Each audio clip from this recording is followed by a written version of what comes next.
आप तस्वीरें देख रहे हैं, ये सब डिवीजन मोहर के बदौरा नाले की हैं। इससे पहले भी वहां पर कई मामले सामने आ चुके हैं।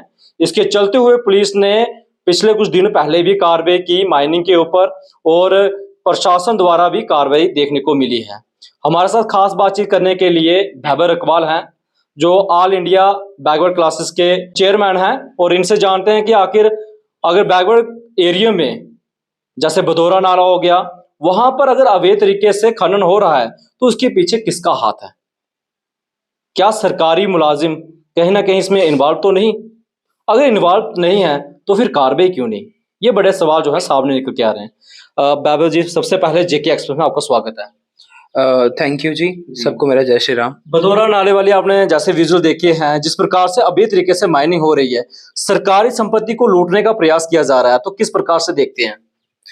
देखिए, कहीं पे डंपिंग साइट है वहां पे ये इल्जाम लगाते हैं कि चोरी हो रही है, पर जहां पे ना डंपिंग साइट है ना वहां पे कोई माइनिंग साइट है, फिर भी दिन दिहाड़े धड़ल्ले से वहां पर जो है मशीनरी लगाकर वहां से अवैध खनन किया जा रहा है। उसके बाद भी डीएमओ साहब चुप हैं।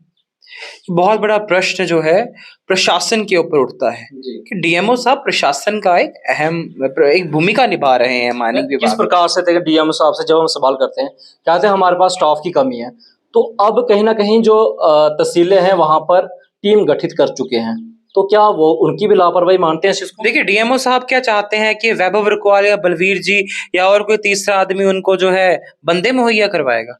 ये सरकारी संस्थान है, सरकार की जिम्मेदारी है। अगर आपको लगता है कि आपके विभाग में 4 आदमी हैं, जो वो हर न्यूज चैनल पे मैंने सुना वो कह रहे हैं हम 4 आदमी हैं, तो आप प्रशासन को कहिए, डीसी साहिबा को कहिए, आप गवर्नर साहब को चिट्ठी लिखिए, आपके डायरेक्टर माइनिंग है ओम जी, आप उन्हें चिट्ठी लिखिए कि हमारे पास जो है मैन फोर्स नहीं है, हम काम कैसे करें? आप करके कुछ राजी नहीं है। मानसून मौसम में तकरीबन सेंट्रल गवर्नमेंट का आदेश है कि बिल्कुल 3 महीने के लिए माइनिंग बंद है, 3 महीने के लिए माइनिंग बंद है। हम ये तो फिर भी हो रही क्या रियासत में हो रही है? इंटरव्यू भी देखा था मैंने डीएमओ साहब का, जहां डीएमओ साहब कहते हैं कि 3 महीनों के लिए माइनिंग बंद है, और वहीं पर धड़ल्ले से दिन दिहाड़े बदौरा नाला में जो है, जहां पे कोई माइनिंग साइट भी नहीं इशू है, वहां पे जो है अगर माइनिंग की जा रही है, सारे विजुअल साथ में आ रहे हैं, और जो वहां पे रिपोर्टिंग करने जाता है उसको भगाया जाता है वहां से, उसके पीछे जो मारने की साजिश की जाती है। कि डीएमओ साहब इसके ऊपर क्या जो है आंसर देंगे? क्या वो आंसरेबल नहीं है? बार बार जब जो है माइनिंग साइट्स पे प्रॉब्लम आती है, कहीं पे डंपिंग साइट है, वहां पे ये इल्जाम लगाते हैं कि अवैध खनन हो रहा है।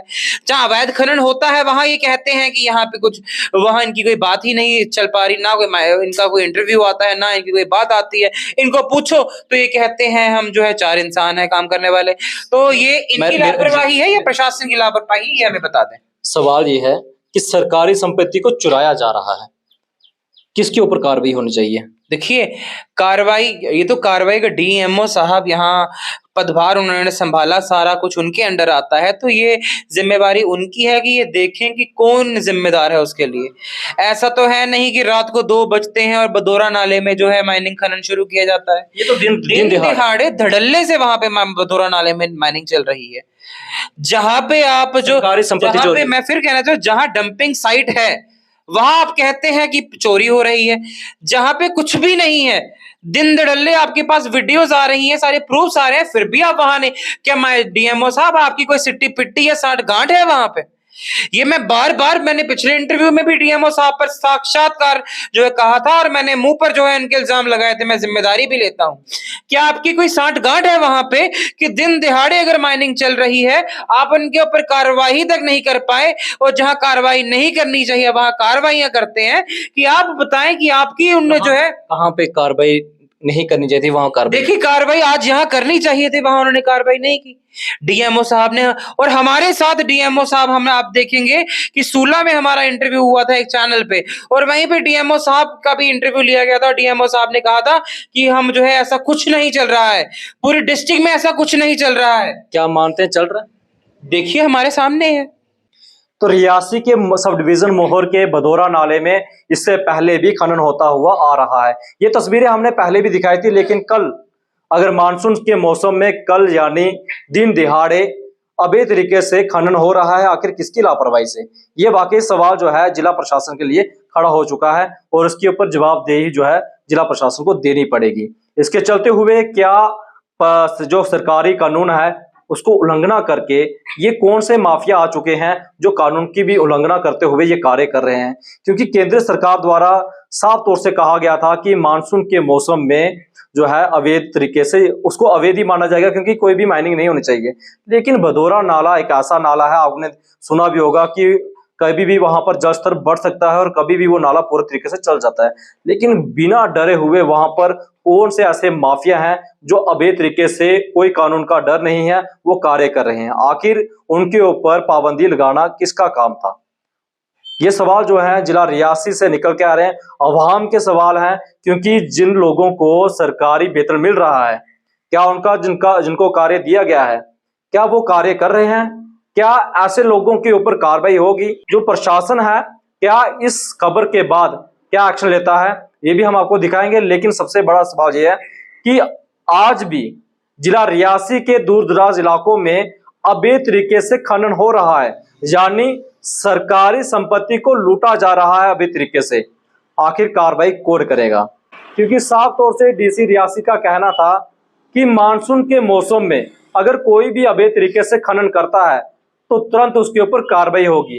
अब देखना ये होगा क्या डीसी रियासी इसके ऊपर क्या एक्शन लेते हैं। क्योंकि बहुत सारे लोगों ने डीएमओ साहब के ऊपर सवाल जरूर किए गए थे, हमने भी सवाल पूछे थे, लेकिन साफ तौर से उनका एक ही जवाब है कि स्टाफ की कमी है, इसलिए हम जो है वहां तक पहुंच नहीं पाते। रियासी जिला के बहुत सारे ऐसे माइनिंग ब्लॉक हैं जहां तक हम पहुंच नहीं सकते, और हम इसलिए अवैध तरीके से माइनिंग कह रहे हैं क्योंकि मानसून के मौसम में ये जो खनन है वो बंद होता है। इसके अलावा जहां पर माइनिंग होती है उसकी जानकारी भी आपको दे देते हैं कि डंपिंग यार्ड बनता है, उसके लिए डीएमओ साहब जो है उस डंपिंग यार्ड का अप्रूवल देते हैं, यानी वहां पर वो फीस है वहां पर भरी जाती है। क्योंकि सरकारी खजाना होता है इसलिए वहां पर 3 महीने के लिए डंपिंग यार्ड दिया जाता है, और उसके बाद माइनिंग ब्लॉक से आप माइनिंग कर सकते हैं। लेकिन जब मानसून के मौसम में केंद्र सरकार द्वारा सख्त निर्देश जारी कर दिए गए हैं, क्योंकि मानसून के मौसम में जो दूर दराज इलाके होते हैं, फारफ्लंग इलाके होते हैं, वहां पर कभी भी लैंडस्लाइडिंग हो सकती है, कभी भी जल स्तर बढ़ सकता है, और कई जगहों पर जिला रियासी में कई सारा नुकसान हो चुका है। लेकिन खनन जो कर रहे हैं अवैध तरीके से जो माफिया लोग हैं, उनको बिल्कुल भी सरकार कानून का डर नहीं रहा है। अपनी प्रतिक्रिया जरूर दें। फिलहाल इस कवरेज में इतना ही, हमें दीजिए अनुमति। धन्यवाद।